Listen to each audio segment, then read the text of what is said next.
Hello, hello, hello, my friends, and welcome back to the home of the Dynamo. Now, you might have wondered where the hell I've been. I'm bringing you back this save because I just want to keep playing it.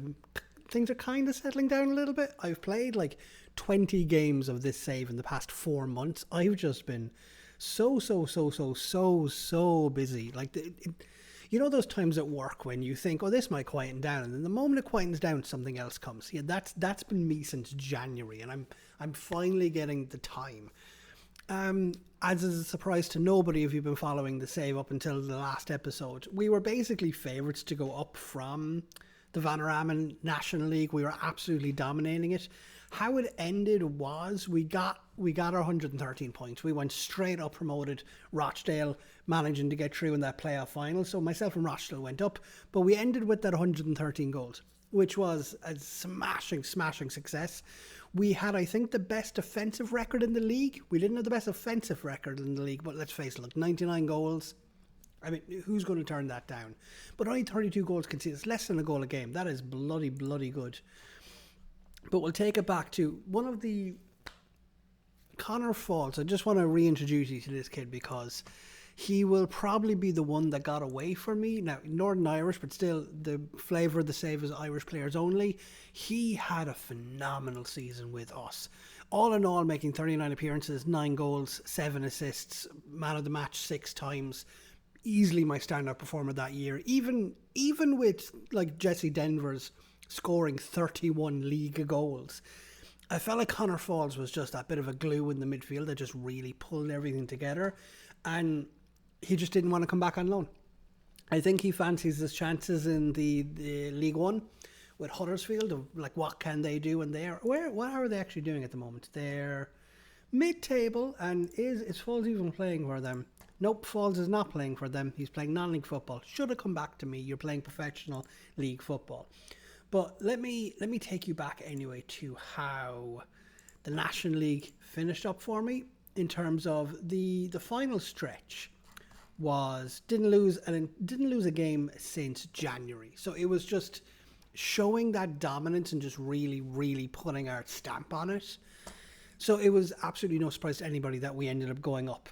Now, I've played through a little bit of League Two, started off really well, and then the form just dropped off a bloody cliff. I was thinking at the beginning, God, this football thing is like really easy, and then League Two just went, now sit down, know your place. Pre-season, as is tradition around here, being the Irish club in England, deciding to try stamp our mark on the English game, utilise all that television money for the growth of Irish football. I tried to reinvest that back into the Irish game, and we played a bunch of Irish teams, losing to Sligo, drawing to Cork, my beloved Cork City, beating Cove, Waterford, Finn Harps, Athlone, Galway and Treaty. It was a good pre-season, very good pre-season, and a 4-1 demolition of my B teams, just basically putting them in their place and knowing where they are. Let me just show you how everything ended up in terms of like the first season. Lost every single game we played. The goal was to win a game. We still finished bottom, but 5 wins, 7 draws, 43 goals, 80 against, compared to 198 against. So there is progress being made in that youth squad. But basically what that is that is my second team youth setup. This is to blood them into Irish football, so that if they end up not being good enough for me, they can go to one of these teams themselves because they have first team experience in the Irish League itself. But I also want to show you where the under-19s ended up, because the under-19s ended up having a fairly decent season. I was quite happy with them overall. So first year, all groups, finished rock bottom, 2 wins, 1 draw, 15 losses. You can tell that I really put all of my eggs into the first team basket and just did not pay attention to the reserves or the under-19s. Well, the following season, nope, not this one. Why am I doing this? All groups. The following season, finished 6th. 6 wins, 4 losses, 8 drawn. Finishing on 22 points. And this is what I think is interesting, because it's an 18-game season before it goes into a playoff championship. 22 points. Currently, we're sat on 16 halfway through. So my youth team is challenging, put it that way. That's the best way I can put it. It is competitive. It's putting themselves in a really good spot. This I found interesting. Treaty are just rock bottom. Crumlin United, one of the teams that went up from technically like the junior levels of Irish football. Crumlin aren't a League of Ireland side, so it's quite interesting to see their youth setup actually having some stuff to play with here. I might look in here to see if there's anyone that I might be able to steal from him. You know, anyone that might, because like defensive midfielders, they are essentially my rocks. If you have a good DCM, a good pair of two anchors in the middle of the pitch, it's very difficult to get past you in that regard. Good teamwork, good work, great. May not have a huge amount to them, so I'd say there's not a huge amount to go with there anyway. But so far as it's playing, I mean, League Two, we're sat in 6th, 4 games, and all of them have come very recently. But you can see, like, we were topping for a while. Like I was saying, this league football is really fucking easy. I don't actually want to get promoted this season. The goal is to stabilise somewhat so that I can keep the reputation along with where we are, so that I can try kind of like recycling the squad, because I still have a lot of National League players on my books who frankly are just not good enough for this level, but I'm a bit loyal. I'm a bit too loyal to them. Like, best player at the club is still Alex Murphy. I was able to retain him. He had a phenomenal season last one. 10 assists, played 41 times. All in all, 11 assists across 45 appearances. What's not to love? But standout performers last season was Joe Briggs. I thought had a phenomenal season last year. 6.99. Doesn't actually really get across how good I think he played. He made the drop down from Premier League football. He wasn't playing, but he went from the Premiership of Northern Irish football into West Ham's academy and came back to me playing in Dublin, and he is a rock in the middle of my pitch.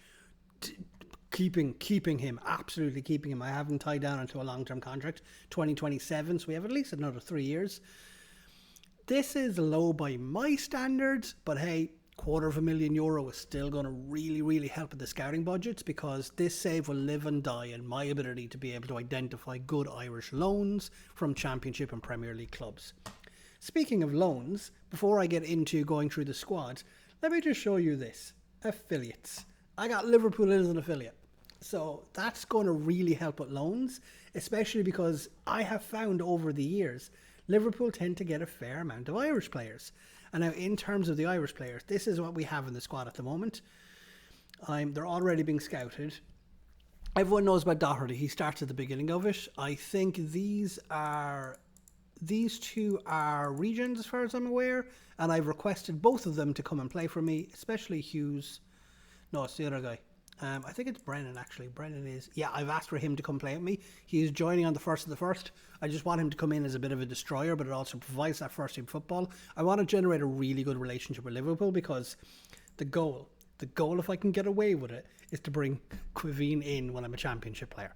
I would love to have a starting Irish international, and call it the Liverpool bias. I prefer Quiveen over... Bazunu personally. Maybe it's just a personal thing. I just rate him more than Bazunu, even though Bazunu appears to be getting the games. Actually, between the two of them, who is getting the games? 34 caps. Oh, looks like they're siding McCallagher. I don't know. When I check in on Gavin, I feel like the step to first team football was just too much for him. He probably should have blooded himself more in those lower leagues. I feel like what Quiveen is doing is absolutely perfect, because when he then goes, he's already showing those glimpses where he can come in and command very, very important high pressure games in kind of like in a deputized point of view. I don't know, but I think when he then eventually goes on to be a first team player, I don't think he's going to leave the Premier League. I think he's a Premier League standard goalkeeper, and Bazunu he's just not selling me on the idea that he's a Premier League goalkeeper. But look, what do I know? I'm not a scout. I don't know these things. Derry City won last year. Actually, let me just very quickly just check how is Europe going for these lads. So, Conference League. Oh, they're in the Europa League. Oh, Jesus, fair play to them. So we have Derry City in the Conference Groups League stage. That'll really help with the coefficients. And they have won one, drawn one, or lost one. I mean, look, what more can you ask for? I'll hope that they can stay in these positions in and around here. How are we in the Europa League? Anybody in the Europa League? Nope, don't see anybody. And not a chance, is there? Not a chance. Okay, let's get into who was playing with us last year, because this is more of a catch-up episode more than anything. After this, I need to run to the shop. So, fight bravely against relegation. Where am I actually scheduled to finish? 21st. What are the relegation spots? Only 2. Well, at least I'm not favourites to go down. But like I said, like I'm hoping for mid-table finish here.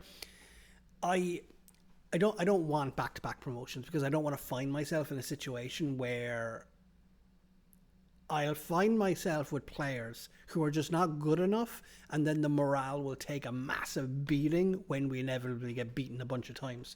So I wouldn't mind stabilising in League Two for maybe a year or two and then doing a bit of a push. But you know the name of the game. It's get up to the championship, and then in the championship you can start pushing towards having an established first team. And then once you get into the Prem itself, you can then start looking at bringing in your young players who will replace your established team and getting that conveyor belt going. So let's go into transfers, transfer history, and let's go back. So this is the 2024-25. Okay, so in terms of the guys who left me, Killian Heaney, very, very good player. He did a bit of a job for us. It was the first season he kind of lit himself on fire, playing as a kind of like an attacking centre mid, kind of an attacking centre, I meant an attack role centre mid, not an attacking centre mid in an attack duty. You know, the whole kind of like ACM versus CM with an A duty. I just felt like he wasn't really up to the professional league standard, so I shipped him off to Tranmere for 20 grand. I felt it was a good bit of business personally. Kevin O'Connor, if I remember correctly, I just started falling out with Kevin. I just wasn't really impressed with him. He was not getting on my good side. I had Alex Murphy, who came in, who is the best player at the club. He is not. Kevin is not getting ahead of Alex. So he got shipped off to Clyde, and he's doing okay. I mean, like, look, a 7.8 rating. He's better than he ever achieved over in Dublin. So I'll go back here. Connor Tourish on loan. Prince Siraku. He is doing pretty decent over in Portruí. It's a Pont. It's a Welsh name. I'm not going to embarrass myself. There's like 8 pronunciations, and you basically decide which one is real, given on what time of the year it is. 23 appearances, 10 appearances. So all in all, was it 15 goals and 33? I mean, look, he's blooding himself into being a very, very, very good kind of left-sided inverted winger. Inverted winger to advance forward. It's kind of the way it's going. 5'11". I don't see a future for him in my first team. So really, this load spell is hoping to try to generate funds to try maybe ship him out to that place. But I mean, he's done well. I won't begrudge him a leave. I won't begrudge him a move if he does want to leave. Barker sent him out on a free, and Eric Malloy. If I remember correctly, I just had him in National North. Didn't really do it for me. Sold him for $1,000, and yeah, look at him now. He got released. Not really much to say there. This is the big one. JJ McKiernan. He is a talisman for me. I want him to be a creative force in the middle of the pitch, but he's also 6'2", so one of the things I'm trying to do is have people who are ball players. He has good dribbling, good first touch, long shot passing technique, so he's comfortable in kind of like a passing system. He'll make things happen, but he's also got really good physicals, good teamwork, good work rate. This is, in my opinion, the perfect lower league player. He's strong, he's tall, but he still has a bit of gamesmanship about him where he can still get his head down and play football. So having him in the middle of the park just to feed my surrounding wide players, especially with Denver's, I've retained Denver's. I'm kind of deploying him as a striker when I feel like it, as long as a right winger. Who else came in? Cormac Austin, you know about these two, Gibbard and Austin. They came in.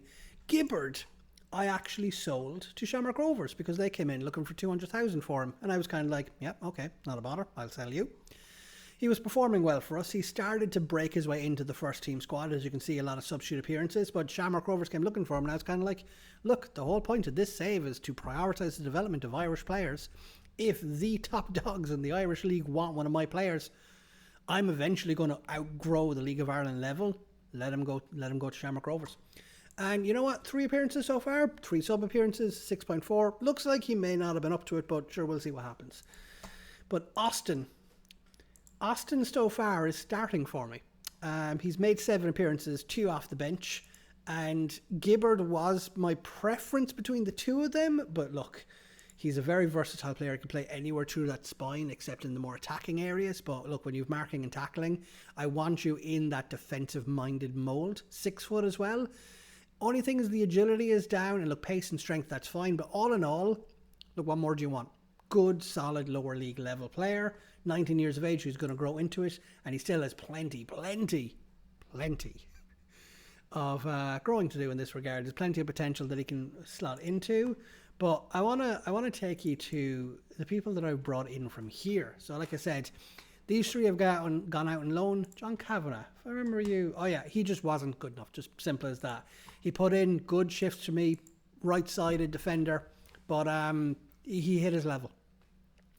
National League is his level, and he's just not good enough for us anymore. So he's on loan at Scunthorpe at the moment to see if we can try rekindle a bit of a career, considering he's coming off the bench in the National League when he was starting for me.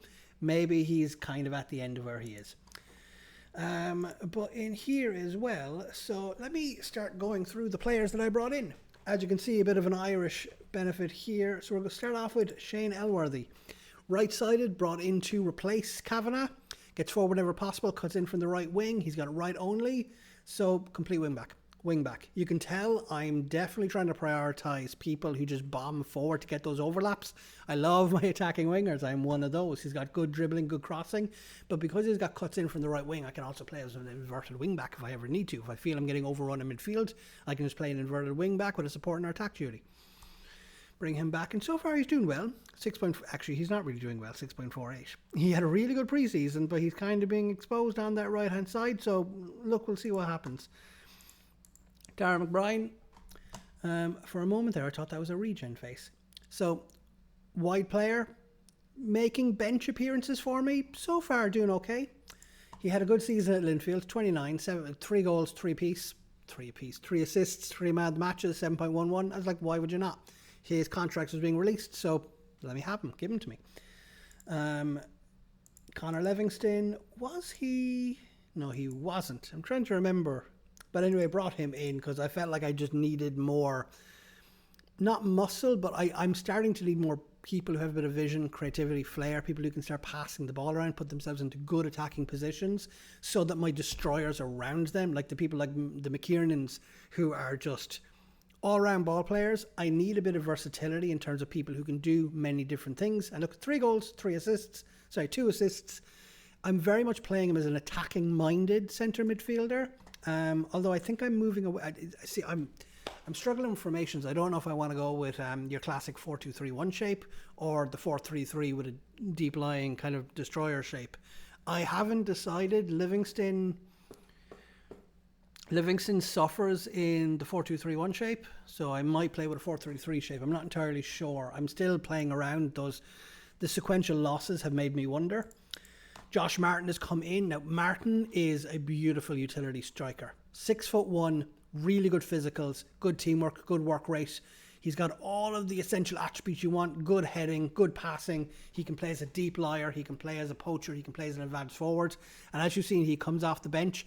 No goals yet, unfortunately, but he can also play in an attacking midfield role. So I'm hoping that he can do a job for me. Right now, he's a utility player because I have my two strikers that I really want. Really just trying to give myself options more than anything. Colin Heffernan, 11 starts. Brought him in basically because we had Josh Finnerty, who, in my eyes, a bit of a club legend, although he's not listed on the legend status anywhere. Finnerty was a really, really solid centre-back. This guy got in from Newcastle, 6'3". Look at those physicals. Good marking, good positioning. I mean, just look, what more do you want? And 3 yellows. That's not bad for the games he's playing. So, Jake Mulroney, the wages are a bit steep, but sure, look, it is what it is. 10 appearances, 1 goal, 1 assist. I want more out of him, but again, just trying to level up the squad and get themselves into a good position. Shane Griffin, if I remember correctly, this is a bit of a utility player. I signed him in a different save. Again, just like established Premier League Irish player, brought him in on, I didn't realise he was a loan player. Like I said, like I'm kind of like refamiliarizing myself with the save and getting used to what everything is again. Runs down with the left, gets forward whenever possible. Classic complete winger, but he can also play a bit of a centre-back role. Again, versatility is so important to me. I want players to be able to do many, many things. And Evan Weir, on loan again, left-sided. I'm not used to seeing that player at the right. But again, it's trying to get more players in if I can as well. And so far, it's been going okay for me. In terms of the ability, you can see a lot of kind of like good to average players for the first team rating. Key thing about star when it comes to ability and things like that, a thing that I see people completely misunderstand and get wrong is that the ability tab does not give you an indicator of that player's current ability. It gives you the opinion of your staff as to whether or not of where that player fits in terms of kind of like, I'm going to use playing time as an example, even though I don't think it's reporting on playing time. It's basically saying that this person, superb rating, given the level I'm at, the kind of playing time you should be expecting from somebody of this ability in this league would be a star player. He should be either a first team player or a star player. Or somebody down here, decent rating for the first team, should be in that backup or squad player role. I think what this is doing is that it's not telling you that, oh, he's got really bad CA. He's saying that at this level, this player's level of ability would put him into a rotation option given the level of ability of the players around him. That is completely in flux depending on the players you have in your team and the players that are in the league itself. If the league gets gutted for quality, those stars could fly up. If there's an influx of huge talent into the league, those stars might fly down. That's my understanding of it, but look, it's a work in progress. It's a moving target. In terms of the starting 11, like I said, what I'm playing with at the moment, I don't know between these two. Look, I'm going with a Gillingham press at the moment because I'm deliberately looking for people who are quick and strong. Looking for people who are quick, strong, and have work rate. And between the two of these, I'm just not sure which I prefer. You are not at all a defensive sweeper, and I do not have the talent to be able to play ball-winning midfielders. I'm going to play you as an anchor man. There's no point trying to do anything special. I'm just not sure. Now, actually, thing you might be wondering about, why am I playing complete wingbacks when I have two screenings and only playing wingbacks here? Simply because with an anchor man, with one defensive midfielder, I don't want them to be completely attacking. And I don't even mean the attacking duty. A complete wingback basically is a striker who tracks back. That's the way I think about it sometimes. It's a wide forward who goes, the wing is empty. I'm going to go back there just in case. Like think Mohamed Salah. That is, in my mind, that's what a complete wingback is. It's somebody who's like, I'm a striker who occasionally finds themselves blocking crosses. But I haven't decided between these two what I'm going for. But yeah, it's one of those. Let me quickly show you. Let me get him up again here. Jesse Denvers. Just look at this from last year. 34 goals in 44 appearances. 7 assists, 9 players of the matches. A 7.29 rating overall. Absolute gem, genius player, and has rightly found himself club info. General, where am I going again? History. Oh, I know where I'm going. Profile. Here we go. Icons. Jesse Denvers found himself in there. Now, for the eagle-eyed among you might have noticed, I do have the in-game editor. It's one of those things where the kits were driving me nuts, so I edited the kits. I like having the bright blue socks. I also changed the name of my manager because a small bit of a rebrand in the actual channel itself, just deviating away from different names and just really honing in on the concept of Dynamo as the kind of like the noun and the verb that I want to play with. So I just changed the name of the player to John McDermott because that's a name that I play with. There's kind of like two names that I play with whenever I play Football Manager: John McDermott or Javier Gonzalez Mendez. It's a ridiculous one, but Javier Mendez is my coach born in Barcelona who grew up with the tiki-taka style, who decided to invest. Basically, it's my Jose, no, not my Jose. It's my Pep Guardiola clone. That's who Javier Mendez is to me. John McDermott basically is an Irish coach who's in it to try bring Irish players to the best of their ability. I'm looking at the 76 capacity. Is something happening with the stadium? No, I thought the capacity might have gone down at some point. Still playing in Morton. Schedule, how are our home games? 7,000 against Crew, 7,000. So we're getting close to capacity. If we find ourselves consistently selling out, might try get our hands on an extension if we can, because I want to see if I can try get 11,000, but we got to get the raw capacity up first. In terms of the finances, we're fine. We are absolutely fine, keeping a healthy bank balance. In terms of projections, you can see it kind of wavering and stumbling. Turnover, good turnover. A big part of that is in terms of the sponsorship. What I did is I gave the club what would be a typical League of Ireland sponsorship. We have good club membership. That's bringing us a pretty penny, although the general kit sponsorships. Debts and loans, that should be paid off by now, is it? Yeah, we start with like a 500,000 in debt. It's hilarious. Financial fair play, no issues whatsoever. Total wage costs. Before I let you go, let's actually just figure out what is the wage cost in terms of, where do I find this again now? Team, I think it's, here we go, salary per annum. So we're middle of the table, 2.1 on terms of wages. And we're about middle of the ground, that's fine. Net transfer, I mean, we spent money. Okay. Or actually, no, we made money. Of course, on the Gibbard sale. So, yeah. Welcome back to the Dynamo. Next game is against Gillingham. We're at home. I think we're expected to lose. I'm going to try not to. Peace out, my friends.